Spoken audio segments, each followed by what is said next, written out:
While a deadly plague and widespread famine ravaged the streets of Rome, the emperor of the known world was busy, fighting as a gladiator.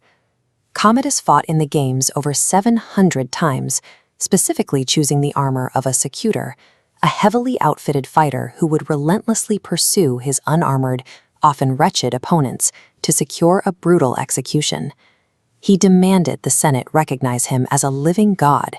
He styled himself as the literal reincarnation of Hercules, placing the mythical club and lion's hide directly beside the imperial throne. To feed his violent obsession, he ordered an absurd logistical mobilization. Hundreds of exotic animals, elephants, rhinos, panthers, and giraffes, were trapped at the distant edges of the empire and shipped to Rome, simply so Commodus could shoot them from the safety of a raised platform. To add financial insult to this circus, he charged the Common Gladiator Fund a massive stipend for his own appearances. He forced the Roman people to pay a completely exorbitant new tax for the privilege of watching their emperor perform. Commodus was a systemic parasite. He actively weaponized the wealth, logistics, and dignity of the Roman state to fund his own violent delusions. His cruelty eventually crossed a fatal line.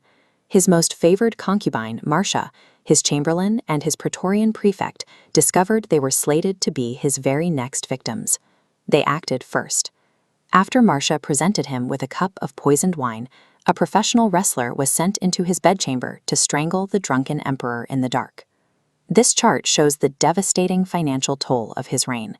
When the new government opened the imperial treasury the next morning, they found the £22 million left by previous emperors had vanished. The state had exactly £8,000 to its name. The tyrant was dead, but the crisis was just beginning. The Roman Empire was completely bankrupt, hollowed out, and suddenly ruled by a power vacuum that had grown completely accustomed to lawlessness. To fix the ruin, the conspirators handpicked Pertinax.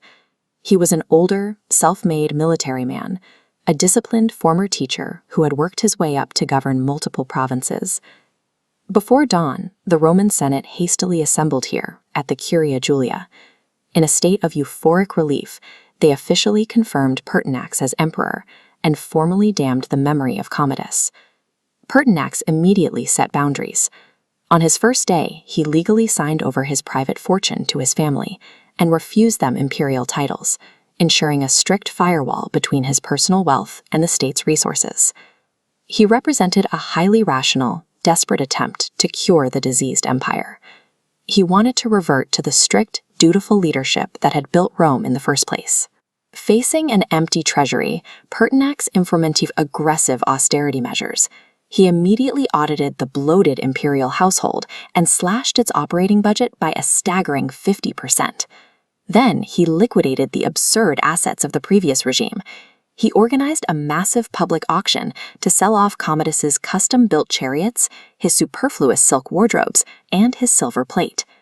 Looking at this flowchart of Pertinax's recovery plan, we see auctioned luxury assets converting directly into hard currency.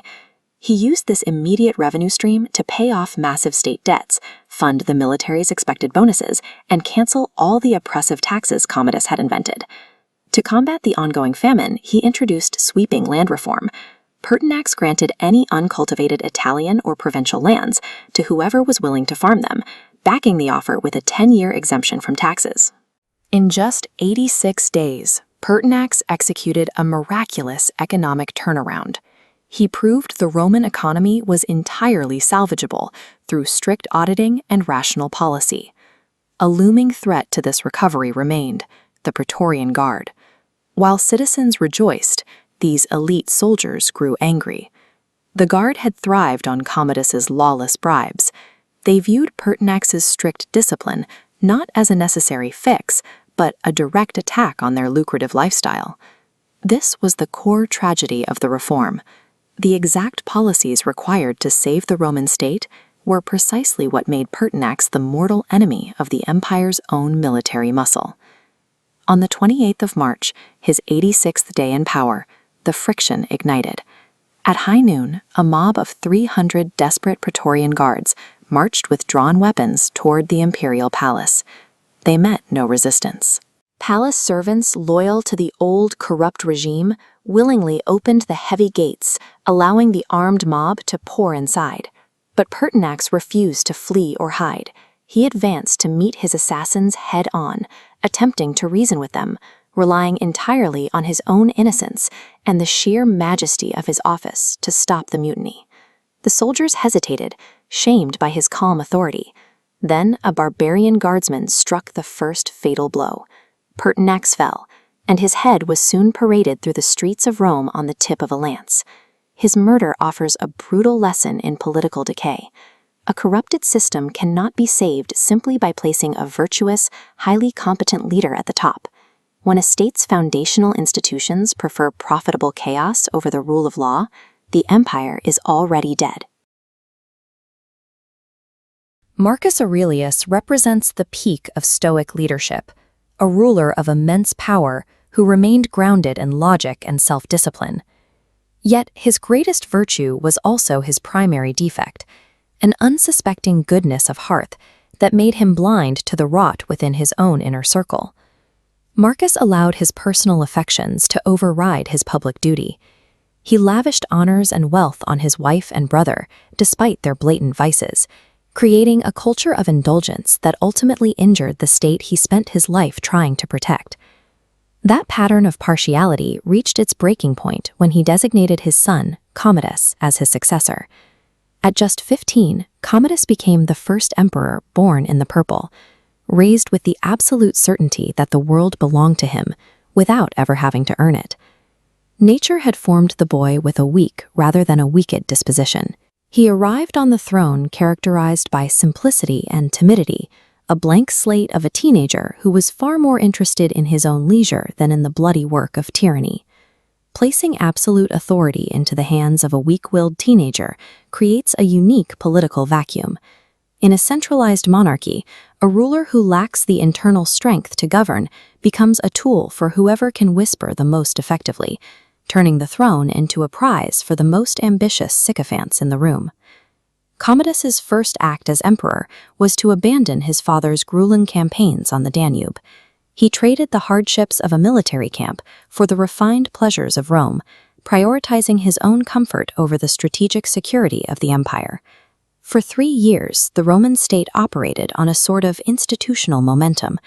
While Commodus reveled in sovereign power, the veteran advisors left behind by Marcus Aurelius maintained the old administration, keeping the emperor's hands unstained by blood. That period of calm ended one evening in the darkness of an amphitheater portico. An assassin lunged from the shadows with a drawn sword, shattering his sense of invulnerability in a single moment of violence.